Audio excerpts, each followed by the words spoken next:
Well, Russ, you've been a busy guy over the last few days. Obviously, you've been away training with Dons at St George Park, but you've also managed to add another striker to your ranks. Tell us about Mo. Yeah, it has been a busy few days. With Mo, it's been rumbling on for a fair bit longer than that, to be honest. To get to a point where we'd been able to agree a deal with Peterborough. So a lot of conversation with Barry over at Peterborough over quite a period of time now. With myself, with Liam, with the chairman as well.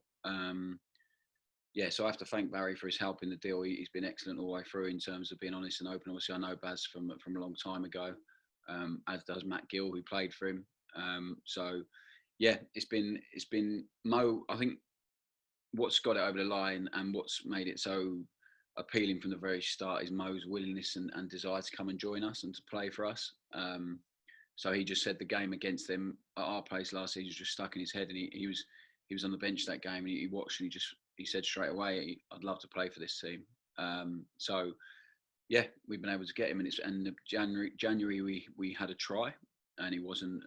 They weren't willing to let him out, and then it's obviously we'd have loved to bring him in a few weeks ago, but things changed. Peterborough have had a little bit of a shortage in that area themselves, but we finally got to a deal, and again, it's a sign of the support the chairman's trying to give us this season. That he's trying to give us as much as he possibly can within the obviously financial restraints we have. And Scott Fraser obviously leaving as well helped to pave the way for us to do it. But what I would say, the chairman was willing to do a deal before Scott left. And unfortunately for us, it probably helped and move things along a bit quicker, the fact that he did. And we've been able to go and get Mo. So he's been our, him and Max top targets really for the striker position. And we've got them both, so I'm really, really pleased about that.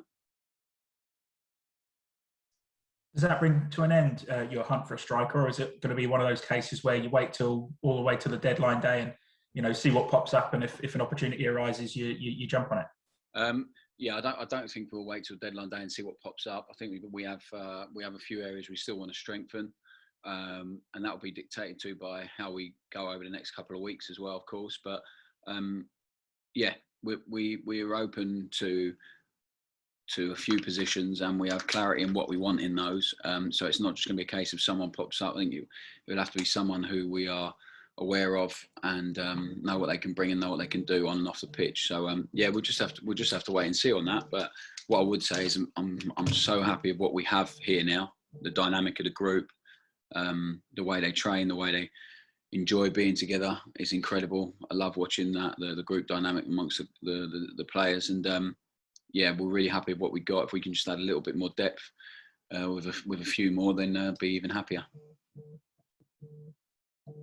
Feels like it's probably just going to be wide men for you, really, given that your front line's very strong. You've packed your midfield again. Your defence is that compact unit that we saw it was last year, and you've added to that as well. So is it just players in wide areas now, do you think? It's an area we definitely need to give some depth to, because at the minute, obviously, Danny Harvey and Josh Martin are two options. Brooke has done brilliantly in pre-season, but he's very young. He needs a bit of time to adapt and get ready. It's his first 4 weeks with us, really, and he's handled himself brilliantly. So he's come in and done really well and surprised us a little bit of how quickly he's been able to take a lot of the information on. But it's a big ask to go into the season with someone so young who spent such a little time with us. So we have Tanae Watson, who's been training with us for 2 weeks, 2 or 3 weeks. He's been impressive in the games. He's been impressive in training. I'd like him to stay. I think he would like to stay. So we're hopeful to get something done there at some point, which would be nice, because he's a really good player, and he was recommended to me by one of his teammates now at the moment, with Zach Jules, who spent some time at Reading. And I think a player's recommendation is always really important. People who have spent time with other people, so they know what they are like day to day, how they behave, how they act, and obviously their ability as well. So he's fitted in really nicely with the group, and hopefully we'll have some news on that in the next couple of days. And then after that, yeah, I think we'll still probably need to add in at the top end of the pitch for sure. I promise I'll stop asking about transfers in a minute, but what's the situation with Andrew Sermon and Josh McEachran? Are there still offers on the table, or do you know anything further about that? Yeah, so Andy Sermon is, I've been trying to delay it and hope that he changes his mind, but I think he's probably going to stop playing. I think it was either stop playing or come and play for us. He enjoyed it that much. He was ready to stop before he came to us, but came because he was so interested in the project and absolutely loved it. But I think when you get to a certain age, similar to what we spoke about with Cammy last season, and when you get to a certain age, there's stuff that, well, listen, there's more important things in football always, of course, but there's stuff that has to take, you have to compromise or sacrifice a lot with your family if you're going to play at the top level, as he did for so long. It means a lot of time away from your family, a lot of time where every decision you make is impacted by the game you have at the weekend, by how it's going to affect you in terms of performance. And also, we're a long way from his family. He's not going to go and move his family at this stage in his life, in his career. So, yeah, unfortunately for us, I think that's a decision Andrew's made, which is disappointing, but completely respect it. We're really happy with what we've got in midfield. You know, if we look at Ethan Robson, is someone we identified early, especially if Sirs was going to leave. So yeah, he's done brilliantly for us, and we'd have all loved him to stay, but it's probably not being that way. And I've been trying not to say it myself, and hope that he gets bored whilst everyone else on pre-season and then reverses his decision. But if we see him pop up somewhere else, now we'll be giving him a call. Yeah, it's that is where it is. And Josh McEachran is he's in the building. He's with us. Unfortunately for Joshua, he's had a bout of COVID, so he's just getting fit again. And then we're constantly in talks with Josh about what the future holds and what's going to happen. And hopefully that'll be another one that we can get resolved fairly quickly once he gets back up to a good level of fitness. That all sounds very positive news, and it certainly looks like there's a lot of smiles on the faces of the players at St George's Park. Looks like they're having a great time up there and putting in some hard work as well. Yeah, the facilities are incredible. We spoke to them at the start of the week about it, about trying to make the most of what they've got this week here. And the pitch is incredible. The recovery centre, the gym, the food. The food's too good. The staff are all eating too much and probably putting on a bit of weight. But yeah, you know, it's just brilliant to be away together. I think it helps with the integration of the new guys into the group. They spend a lot of time together, and we have got a brilliant group of people. Like a lot of them are young guys. They're hungry to do well. They're in a similar situation or similar time in their lives where they are very early on in their career, most of them, and they're hungry, and you can sense that. They want to get better. They want to improve. They enjoy spending time together. And I think it's really important. The dynamic of the group, the culture of the squad has changed so much in 18 months, and it's got to a point now where I look at it and just, yeah, I feel really. I enjoy watching them together train. I enjoy watching them train. I enjoy watching them just socialise together. You're right, they smile a lot because ultimately if we don't enjoy what we do, what is the point? But when it's work time, they work seriously hard. And that's showing day in, day out in the detail of what they're doing, the level of physical fitness they are at. I think it's been managed brilliantly by Adam Ross and Matty Wilmot, Tom Bromley, Simon as well, you know, and along with the coaching staff, the pre-season schedule, the balance between working hard and recovery. And they all in a really good place physically. And we've not had many people miss sessions at all. So big credit to them. And yeah, everyone's just enjoying the feeling around the group at the moment, and we have to make sure that we keep growing it and keep harnessing it, and make sure that when we come to the start of the season, we are ready to go. It does feel like it's getting close, though, doesn't it? I mean, it's a little over a week before that first game in Bournemouth, and you know, everything I guess is now ramping up for that first game. Yeah, of course. Yeah, it's going to be. We've been able to organise games that have given all our players a lot of minutes, so we're in a good place there.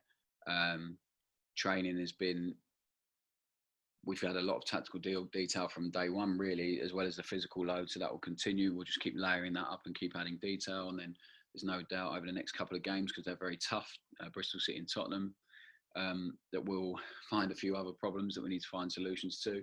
And that will be the case during the whole season. So I think the guys are looking forward to the next two games. They'll be really tough tests for us, but the players are in good spirit and they have the right mentality at the moment. They just want to attack every challenge they have. So that'll be really good to see.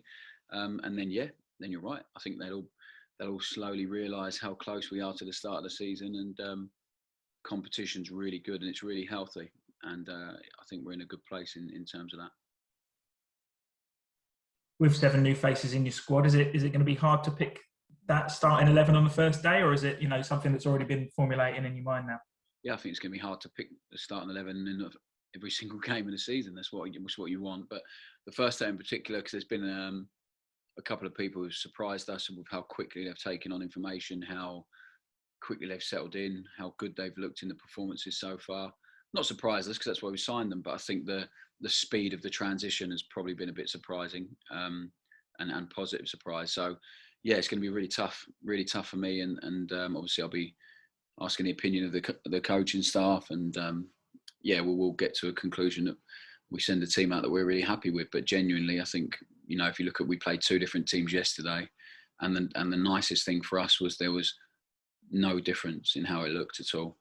No difference. So we had 22 players, or 21, I think, and Charlie and Jay done a few extra minutes, and Brookie, but and everyone fitted in. Everyone had paid attention to what we've been working on. The way it transferred from training over the last couple of weeks to the match was brilliant to see, and that's where you need to be, and that's where you want to be as a manager. That you trust anyone that we've got to go out onto the pitch and produce that level of performance.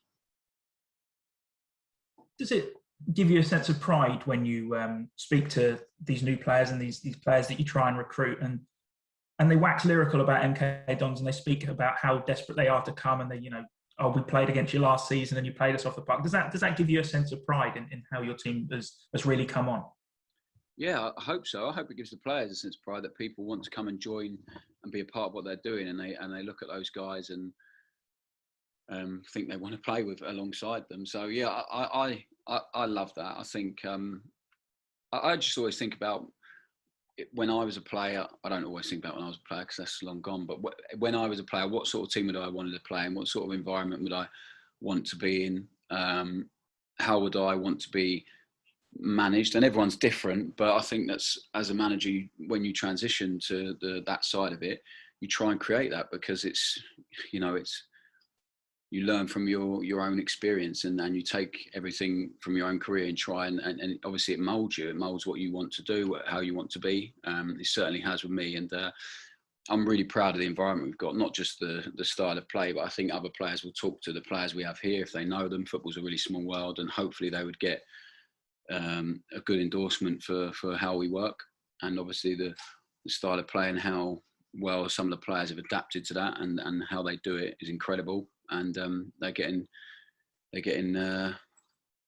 nice plaudits from their fellow professionals, their peers, which is you know, really, really nice for them.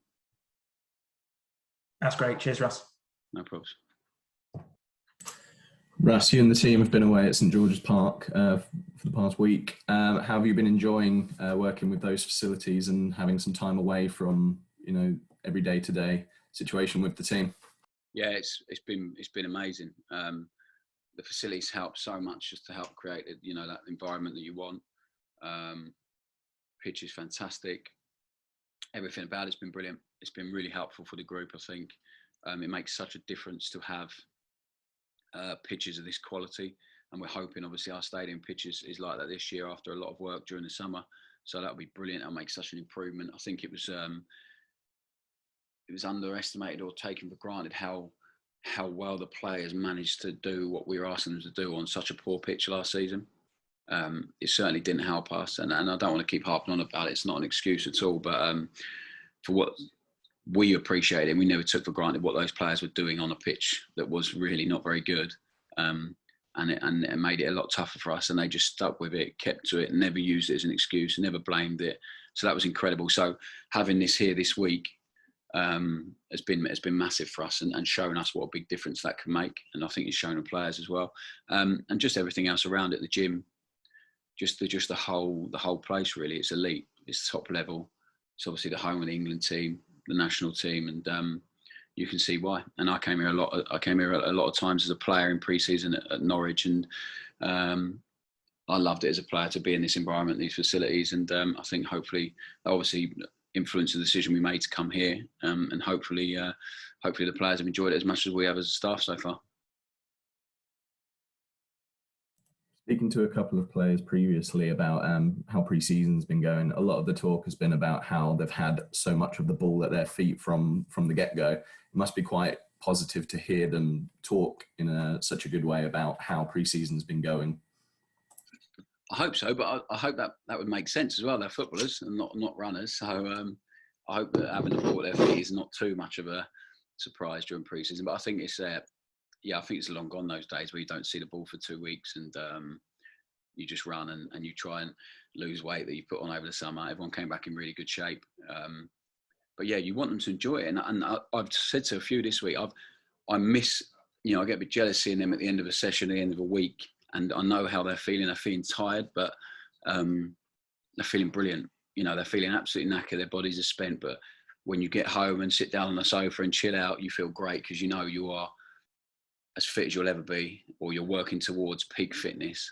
And when you're done, when you finish, it gets much harder.